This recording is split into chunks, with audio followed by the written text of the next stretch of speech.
welcome to the first annual Police Wife Conference.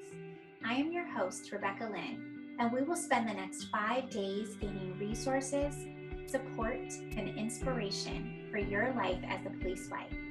Whether you watch these videos alone or with a group of friends, I hope you gain something new to help you navigate this lifestyle. Today's video is brought to you by Thimble-Line USA. Thimble-Line USA is proud to have donated over $500,000 to causes supporting law enforcement, veterans, first responders, and more. As the company that brought the national police flag to market, Thimble-Line USA stands with the police wives of the Thimble-Line community, and they want to thank you for your continued support and sacrifice that you make every day for your families and communities. Visit ThimbleLineUSA.com and use code FAMILY15 for 15% off your entire order. Welcome to the first annual Police Wife Conference, and I am so glad to bring you our interview today. Today we have Holly Miktarian, and I just want to say, Holly, I am so honored to have you on. Holly is the wife of fallen officer Josh Miktarian, and he passed in the line of duty in July of 2008. So Holly's going to share a little bit about her story and Josh's story today. And also we're going to be talking about just how you can prepare in this lifestyle for the unexpected. Holly now spends a lot of her time speaking at academies. She also established a scholarship in his name to keep his name alive. And Holly was actually an officer herself. And so she stepped down from that after his passing so that she could focus on her family and also just keeping his name alive. So Holly, thank you so much for joining us today. Thank you for having me. Thank you. Absolutely. And for those of you that will be watching, obviously some of the things that we're going to be talking about today are heavy topics in nature. However, they are so vital and important for us to be prepared and to have these discussions and just to hear, Holly's story and Josh's story and be able to see and learn from, just her experience and how they were prepared before and what she's doing after. So I just can't stress enough how important this interview is. So Holly, I really appreciate you just sharing. I know that you do that in, your day-to-day life at the academies, but this is not something that as police wives we get to hear all the time. So again, we're just so thankful to have you. Appreciate it. Thank you. Thank you. So can you tell us a little bit about you and Josh's story and why you've decided to share his story with our community? So on July 13th, 2008, my husband made a traffic stop. He worked for the city of Twinsburg. He had been with Twinsburg for almost 12 years as a police officer, and at the time he was a canine officer. Josh was called back to the station to do a search of a vehicle with his canine. And on his way back, he decided to make a traffic stop, and it would be his last traffic stop. Josh ended up being shot and killed on that traffic stop, sadly. He was placing a suspect under arrest before backup got there. For whatever reason, the suspect had exited the vehicle, and Josh had one handcuff on him. And it's at that time we think that the passenger, his girlfriend, the suspect's girlfriend, distracted Josh. She got out of the car, and the suspect was able to reach down and get a gun, and he shot my husband in the head. Yeah, my husband collapsed, obviously, but the suspect, that wasn't enough for him. The suspect bent down, and he put the muzzle of the gun to my husband's head, and he pulled the trigger a couple more times. My husband's gun was still holstered, and his canine was still in the car. And the suspect just drove away, like my roadkill. It just left my husband there like roadkill. It was very vicious and violent and unnecessary. Of course. He was only stopped for loud music at 3 a.m. Right. It doesn't call for those kind of measures.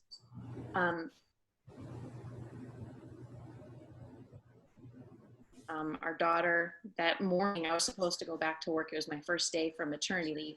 My daughter was 3.5 months old, and you just can't believe like something like this would happen where he worked. It's a nice suburb. It still is a nice suburb. It's a great community. It wasn't New York, it wasn't Cleveland, it wasn't Chicago. It was a nice little community here in Ohio. So it was unreal. Yeah. Well, Holly, I just have to say, obviously I'm so sorry for your loss, and but we've talked before about how despite such tragedy, you have found a way to, bring light to the scenario in a way that where you can share and that you can help other families that may be, experiencing this, or preparing other families to just be, whether it's, we'll talk about later, but to have a will, or, just be prepared in that sense. Again, I can't imagine experiencing what you experienced, and it's just, such tragedy. And, but what you're doing by sharing is helping so many people now, that he has passed. So thank you for your willingness to just open up and share that. Yeah, it's like a therapy for me. Right. As a former police officer, we aren't very open to counseling and all that other stuff. And so this is like my therapy, speaking to citizens academies. And sometimes I get to go to police academies when I'm called, or public speaking events, but it keeps his memory alive. And it's not to scare, people. No. Name alive, and so people know the real story. Right. And it's good to prepare for those what ifs.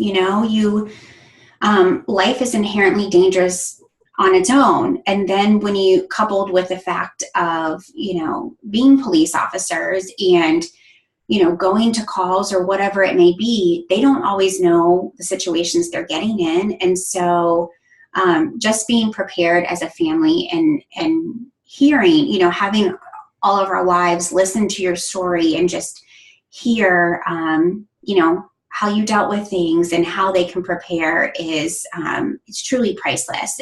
It's really, it's hard to, put that into words. So thank you for sharing that. I know you said this is like therapy for you. And so it's wonderful that we can, keep his name alive. Kind of getting into, the before his passing, do you feel like you guys were prepared for, like, did you have a life insurance policy? Did you have a will? Did you have those type of things in place, so that, if something like that happened, you were prepared? It wasn't until I was pregnant, I was probably about 6 months pregnant, that we decided to go get a life insurance policy. Yeah. We were like, we have a family now, we should do the responsible thing, let's go do that. But I think so many others, especially on a police officer's salary, sometimes you're just getting by paycheck to paycheck. Right. There came a time towards the end of my pregnancy where things were tight. We had a pizza shop, he was in a band, he was a canine officer, he was a busy guy, and we had a lot of fun things like motorcycles and RVs and stuff. So, there was a time when I said, let's just let go of the life insurance policy. We'll come back to it. And, he said, no, I don't want to do that. And I didn't know, though, he ended up going to the insurance agent, and he just minimized it just a little bit, just to help us a little bit. But he didn't give it up. He kept it. Right. And obviously, that was a big help when he was killed. I'll never forget driving home from the hospital. My mom was driving, and I was in the back seat with my infant daughter, obviously in a fog from what had just occurred. And it's literally the morning he was killed. I'm driving home, and I'm in the backseat going, all right, I'm going to have to get 2 or 3 more jobs. I'm going to have to, pay for this and pay for that. And I think as an adult, as a mother, you think of these things. Even though she was only 3 months old, I had to think about that. The federal government provides a lump sum for, when something like this happens. We did not have a will. So that was a headache. It was, like I said, we had a pizza shop and numerous vehicles and stuff like that. And we had homes. So, it was a pain in the butt, not having a will. So I definitely, I recommend, getting that stuff. There's some places that even offer it for free for police officer families and fireman families. Right. So just do some research and find that as far as a will goes.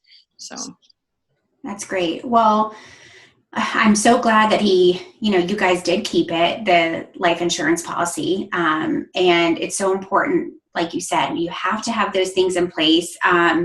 Was there anything else as far as like benefits that you would recommend that other law enforcement companies or, law enforcement families have set up? Or is there anything that you felt like you didn't know when it came time, to think about finances and things like that after his passing? I wish. So there's numerous things. Like I said, the federal government will give a benefit to the families of the fallen officer. But like we talked about the will, you always want to make sure your will is updated, because I can't tell you how many times I've heard someone say that their will wasn't updated, and the ex-wife got everything because at the time that, that's how it was made. Right. Not updated. We didn't have one, like I said, but I wish. There's the COPS program, Concerns of Police Survivors. They have people that are trained that will go to your police department, or, you can have a representative from your police department, go to them, and they will walk you through everything. You just have to reach out, or hopefully they reach out to you. So let's get into a little bit more about how we can be prepared. How do you think law enforcement couples can prepare for the unexpected? You and I had talked previously on the phone, and one of the things we talked about was thinking about when you fill out information with your officer. Maybe they have to fill out information at their department. When you fill out that information, or you think about these things, like we talked about, who would you want to come to your home, for example, if there was an incident, maybe just a car accident or something small. But if it was a, heaven forbid, a line of duty death, who would you want to come tell you? And you made some really good points. Could you elaborate on that? And then we'll talk about some of the other ways they can prepare. So I don't have a negative. So when my husband was killed, they sent over a sergeant. We live about a half hour from where my husband worked. So we sent a sergeant over to my house to knock on the door. And I initially thought I had overslept and Josh sent him there to wake me up. But that wasn't the case. And it was a sergeant. And I kind of feel bad to this day, because that sergeant, he only had another month or two or short amount of time before he retired. And I felt bad that, he had to make this notification, before he retired. But, and I don't have a negative feeling towards him. What I've learned, though, over the years, and what I've heard from other widows, is that, the best friend officer that your officer worked with was sent to the home because they were like, well, you knew him best, you were closest to him, you should probably go. And it kind of makes sense. But what I learned from other widows was that, some of them pulled away from that person. Right. The person that you think should be, there at future events and stuff like that after your husband or wife has been killed, you just associate that moment, that horrible moment that changed your life forever. And a lot of people can't help it. They just don't want anything to do with that person anymore. And I think that's sad. Yes, very. So that's something to think about. It doesn't have to be the person you hate at the department that comes and notifies your family, but maybe someone who you're just not the closest to. Just a little bit more neutral. Yeah, you want that best friend in the future to come and see your kids' activity, or be at their birthday party or whatever, if, you guys are close enough like that. So I think that's something to think about for sure. Definitely. You don't want to, every time you see that person, I could imagine how that would be, maybe one of the first things you think of, or that you might picture that knock at the door and them standing there. So, like you said, you want that best friend or someone close to still, stay around and be involved in your life. So that's a really, really good point. One that I would have never thought of. And I think, like you would say now, no, that would never happen. But until you're in walk in those shoes, it does happen. Yeah. Right. It is. So some of the other things, and I had asked, I'm on a private Facebook page with some other female officers from all over the United States. And I had asked them what they thought would be, in their opinion, would be something to prepare their couples, their families with, in the event something happened, whether it was a major injury or an in the line of duty death. And some of the ones that came up were like an emergency fund. And that's a great one, because let's just say your officer is injured. You know what I mean? You're losing that income. You're losing that side job income. Right. You're losing that.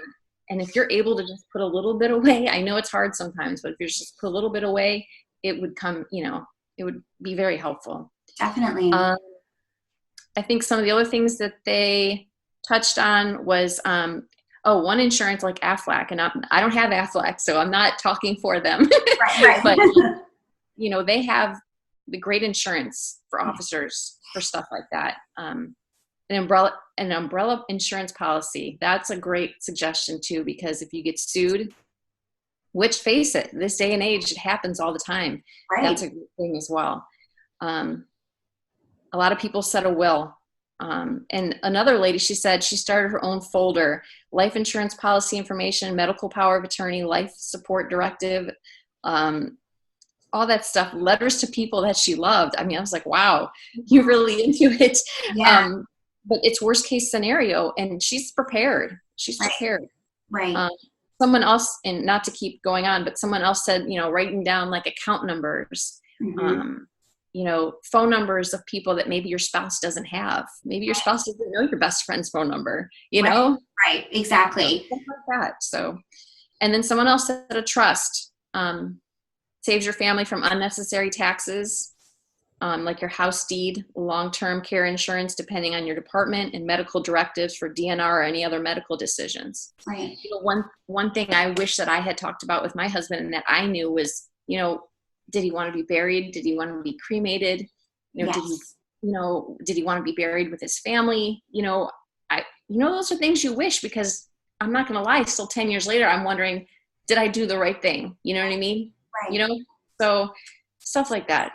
Right. And I think, a lot of these things that can help you be prepared, that's going to take the burden off of, you and loved ones later on. So it's important to have those, not ideal conversations. And it's, it is work to set these things up, but it's better to be prepared than to not be prepared. One of the things I have in my shop on my website is a police wife resource finder, and it has all the printables for, it's 30 pages, has all the printables for account numbers, policy numbers, line of duty death information, like what you talked about. Do they want to be, cremated, buried, who, pallbearers, like everything is in there, so that literally they can grab that binder and go. And, that, when you're in the midst of things, and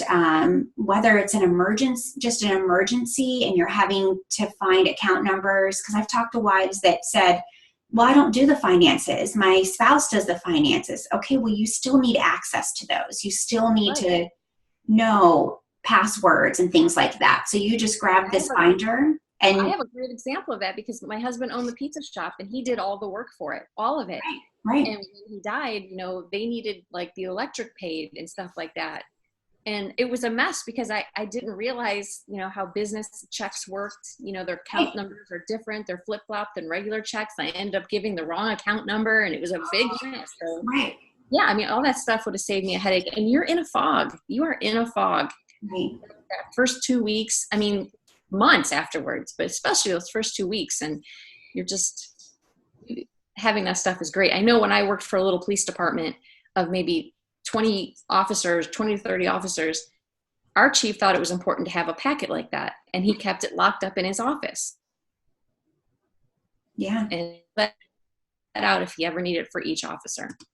That's very, very smart. And I know a lot of departments, they have you fill those things out when you start, but it's important too when the officer, starts the job, that they go back in and update. Like I remember my husband and I having conversations like, okay, even at work, like we just had our second baby, you need to go update some information. And I think too, if I remember correctly, like when he first started, we weren't married yet. Like we, had been long-term dating, but one of the people that, they could contact if something happened was one of his parents, was his mom. So it's important too. A lot of these couples might just be engaged right now. You might have different, and I think some departments require, it has to be a spouse. You can't, maybe not put a girlfriend or whomever. So it's important that, during milestones and changes of life, just like you might change or update insurance, you need to update this information as well. And, just have those talks with your spouse, like, okay, have we updated information now that things have changed in our life? I know life gets busy, so we don't always remember to do that. But Holly, can you talk to us a little bit about funerals and how the funeral, played out for you guys once he passed, and then why it's important to have the discussion about funerals with your spouse and what they want? Sure. I think that as a former police officer and, still being very involved with police departments, and I have a lot of police friends, it's our way as a police department or as a police officer, it's our way to say goodbye to an officer when he's killed in line of duty, or when he's killed, or has, died because of something, whether it was a disease or whatever. It's our way to say goodbye and honor him, to put on a big funeral. I know I, for one, with a 3.5-month-old baby, and in a complete fog, I just lost my husband of 2 years. I was thankful that the department had put on the funeral for Josh. It was one heck of a funeral. There were thousands of people there, and it's just what we do as brothers and sisters in blue, or whatever other color an officer may be wearing. It's just what we do. It's how we say goodbye. I'm forever grateful that Cleveland Police Department stepped in and put on the funeral for us, because Josh was the first officer killed in 56 years at Twinsburg. And, they were besides themselves as well, obviously. And I think I've heard a couple widows say that they were offended that they didn't have a lot of input in the funeral or whatever. And that kind of makes me sad, because I wish that they understood. It's part of history. It's the way we've always done things for officers. We've always given them a big farewell. And the department had included me in some decisions, obviously, but I am forever grateful that they did 90% of the work, and that it was an amazing funeral to say goodbye to him. So, well, thank you for sharing that. And I think it's really important, for us to just understand that the department wants to be involved if they can. If the officer has stated, before the fact that if that's what they wanted, I know we've talked about, like, some officers don't want that and they just want something smaller, and it's about giving them their wishes. But as a spouse, the departments don't want to leave you out, but they don't want you to feel like you're not being included as well, I would think. So it's really, like you said, it's about that camaraderie and giving them that final, send off. And it's not just the department. I mean, your spouse worked for the community. Your spouse was a part of that community they worked for. And, it's a way for them to say goodbye too. People were just lined up in the streets, watching, the casket, the hearse drive by, and, the community, they need to say goodbye too. And I think that it's really definitely something you should speak to with your spouse. Is that something that you want? Some officers don't want that. Right. And that's fine. And I think that's something that you definitely should talk about. Definitely.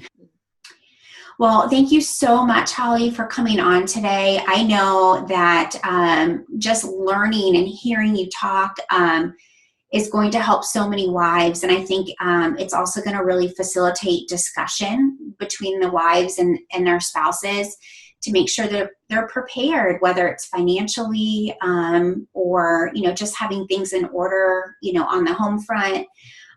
So thank you so much, Holly. I know that everyone's going to love this interview today. So thank you again. Well, thank you for having me. I really appreciate it. And thank you to all the viewers who are listening or watching. I appreciate it. Thank you. And thank you for your service as an officer as well. We appreciate you.